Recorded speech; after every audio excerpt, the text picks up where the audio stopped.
Hello friends and students. आज हम यहाँ पर बोथ साइड ओवरहैंग का क्वेश्चन जो होगा वो डिस्कस करने वाले हैं। हमने प्रीवियस लेक्चर में simply supported beam, UDL, point load और वन साइड ओवरहैंग ये सभी हमने डिस्कस कर लिया था। आज हम जो डिस्कस करेंगे यहाँ पे बोथ साइड ओवरहैंग का क्वेश्चन जो होगा वो हम यहाँ पर डिस्कस करेंगे। देखिए हमारे सामने एक क्वेश्चन है बोथ साइड ओवरहैंग का। हमारे पास 4 किलो न्यूटन जो होता है वो लोड दिया हुआ है यहाँ पर सी पॉइंट पे, और फिर उसके बाद 5 किलो न्यूटन लोड है आपका डी पॉइंट पे। हमने जब first time beam classification of beam discuss किया था उसी टाइम हमने ये देखा था कि बोथ साइड ओवरहैंग का मतलब ये है कि आपका जो लोडिंग है वो दोनों तरफ से जो होती है बाहर की तरफ निकली हुई होती है। तो आप देखिए 4 किलो न्यूटन इस सपोर्ट से बाहर की तरफ जा रहा है और यहाँ पर जो होता है वो होता है 5 किलो न्यूटन भी इस सपोर्ट से जो होता है वो बाहर की तरफ जा रहा है। अब हमें क्या करना है, सबसे पहले हमने लिया taking moment about B. Taking moment about B जो होता है वो हमने लिया है। फर्स्ट ऑफ ऑल अगर हम देखें ये 4 किलो न्यूटन बी से कितना दूर है 5 मीटर, तो 4 इंटू हमने 5 जो होता है वो कर दिया। अगर हम ओवरहैंगिंग के इस साइड वाली लोडिंग को अगर नेगेटिव ले रहे हैं तो नेगेटिव लेने का मतलब यही है कि हमने बीच में इक्वल टू लगा दिया, इसलिए यहाँ पर नेगेटिव का साइन आपका नहीं आया है।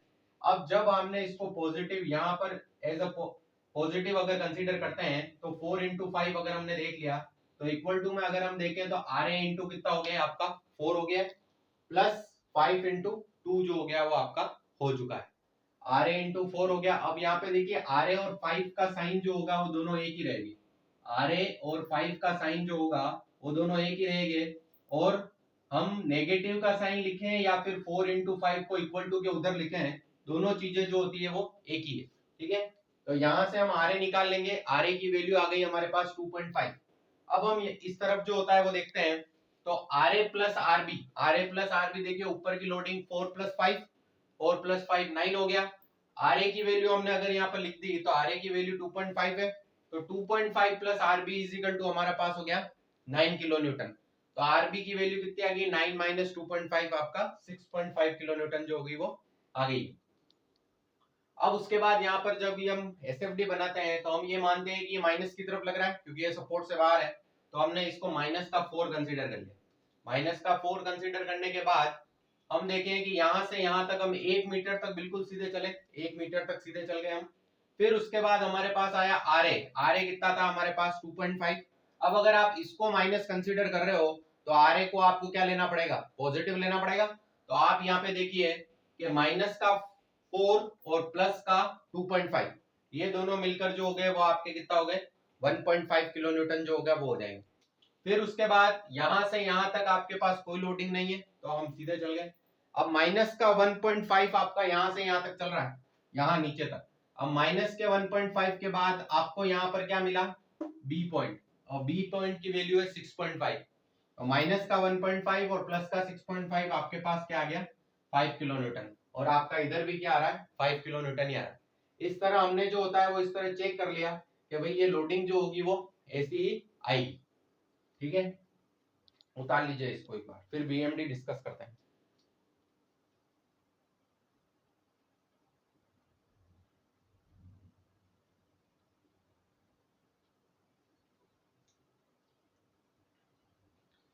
नेक्स्ट अपन जब बीएमडी इसके लिए बहुत इजी वे में हो जाएगा। देखिए बीएमडी के लिए जो होता है वो क्या था, हमारे पास ऊपर कोई भी लोडिंग नहीं है। अगर हम यहाँ पर देखते हैं तो हमारे पास ऊपर जो होती है वो कोई भी लोडिंग नहीं है, तो बीएमडी देखिए हम कैसे बनाएंगे, बहुत सिंपल फॉर्म में जो होगा वो हम बीएमडी बना लेंगे। ये हमारे पास ये आ गया। अब इधर वाली लोडिंग को आप जो होता है वो कहते माइनस ही कंसिडर कर रहे हो बीएमडी में। ठीक है, तो हमारे पास ये तो हो गया आपका 4 इंटू 1 माइनस का 4, ये अपने पास माइनस का 4। ठीक है, और फिर उसके बाद ये वाला जो आ गया वो क्या आ गया 5 इंटू 2 माइनस का 10, ये आपके पास। तो अब इन दोनों को आप मिला दीजिए, ये आपका क्या हो गया BM bending moment diagram. So simple, 4 into 1 minus का 4 और 10 इंटू 2 5 इंटू 2 आपका 10 जो होगा वो हो जाएगा। 5 इंटू 2 जो हो जाएगा वो आपका क्या हो जाएगा 10 जो होगा वो हो जाएगा। 5 इंटू 2 आपका 10 जो होगा वो हो जाएगा।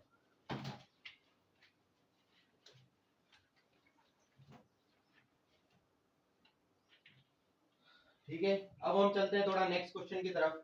अब हम क्या करते हैं कि बीच में जो होता है वो कहता है लोडिंग लगा देते हैं। बीच में हम क्या कर देते हैं, लोडिंग जो होता है वो लगा देते हैं। फिर उसके बाद किस तरह से जो होता है वो कहते हैं इन क्वेश्चन में चेंज आता है, वो हम देखते हैं। क्वेश्चन देखते हैं हम।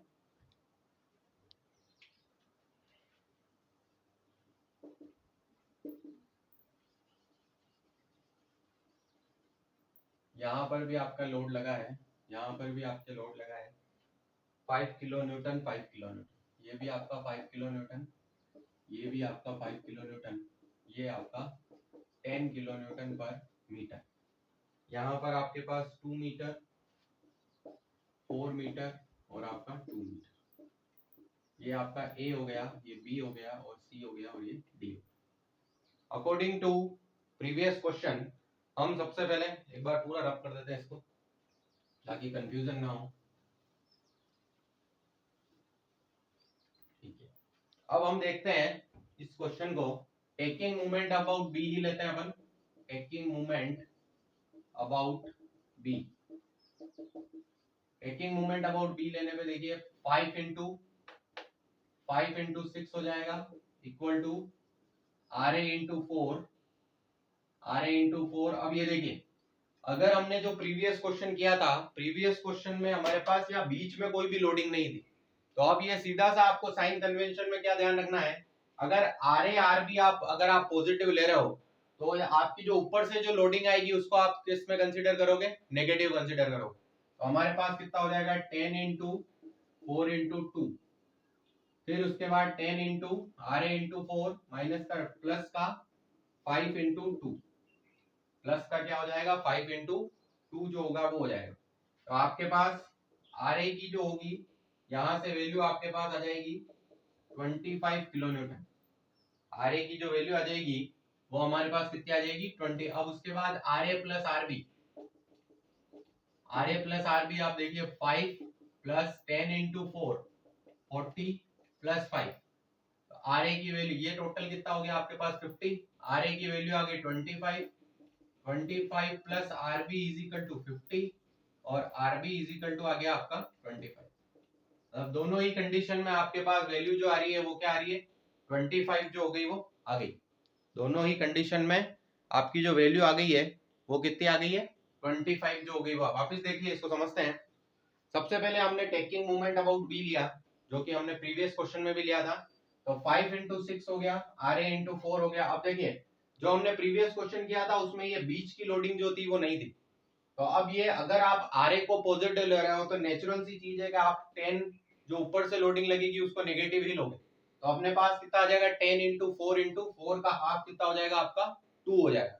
अब यहाँ पे देखिए 5 कितना दूर है 2, तो आर ए आ गया आपका 25।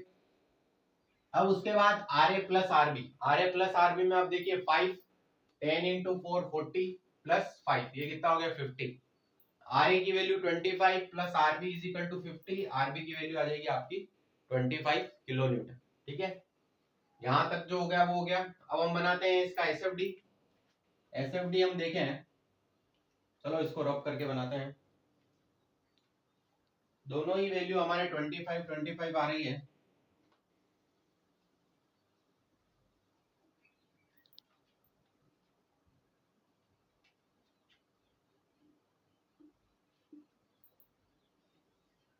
ये हम -5 कंसीडर कर रहे हैं, तो -5 और फिर प्लस का 25 आपके पास हो गया, -5 और प्लस का 25 आपके पास हो गया 20।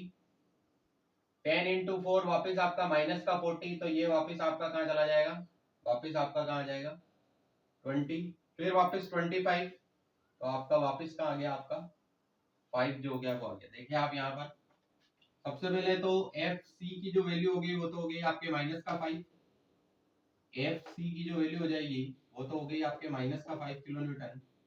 फिर एफ ए की जो वैल्यू आएगी वो माइनस का 5 और प्लस का 25 20 किलो न्यूटन। फिर आपके पास एफ बी की जो वैल्यू आएगी 20 माइनस 10 इंटू 4 माइनस का 40 तो माइनस का 20, और फिर वापस आपके पास जो वैल्यू आ जाएगी वो लास्ट वाली जो वैल्यू आएगी माइनस का 20 और माइनस का 20 और प्लस का अपन आरबी जो होगा वो कर देंगे तो अपने पास 5 किलोन्यूटन आपके आ जाएगा। अब इस क्वेश्चन को देखने से आपको साफ दिख रहा होगा कि जब आपका यूडीएल जो है, यूडीएल आपका साइन चेंज कर रहा है, यूडीएल में देखिए आपका शियर फोर्स साइन चेंज कर रहा है, मतलब इसमें सीधी सी बात है पॉइंट ऑफ कॉन्ट्राफ्लेक्चर आ रहा है, इसमें आपका पॉइंट ऑफ कॉन्ट्राफ्लेक्चर जो होता है वो एक्ट कर रहा है। पॉइंट ऑफ कॉन्ट्राफ्लेक्चर भी निकालेंगे, इसमें बेंडिंग मोमेंट निकाल लेते हैं। देखिए सबसे पहले एक बार इसको उतार लीजिए।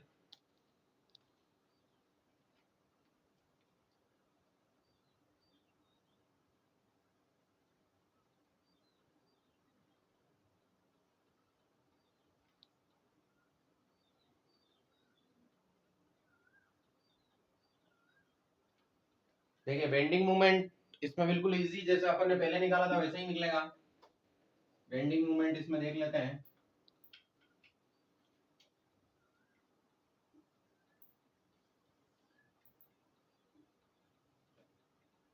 सबसे पहले 5 इंटू 2 आपका 10 आ गया, 5 इंटू 2 आपका 10 आ गया, ये दोनों ही आपके 10। पर आप ये ध्यान रखेंगे कि अभी हम इसको मिलाएंगे नहीं, क्योंकि इसमें क्या है, पॉइंट ऑफ कॉन्ट्राफ्लेक्चर है, पहले आपको पॉइंट ऑफ कॉन्ट्राफ्लेक्चर जो होगा वो फाइंड करना पड़ेगा, उसी के बाद जो होता है वो आप इसको यहाँ से मिला सकते हैं।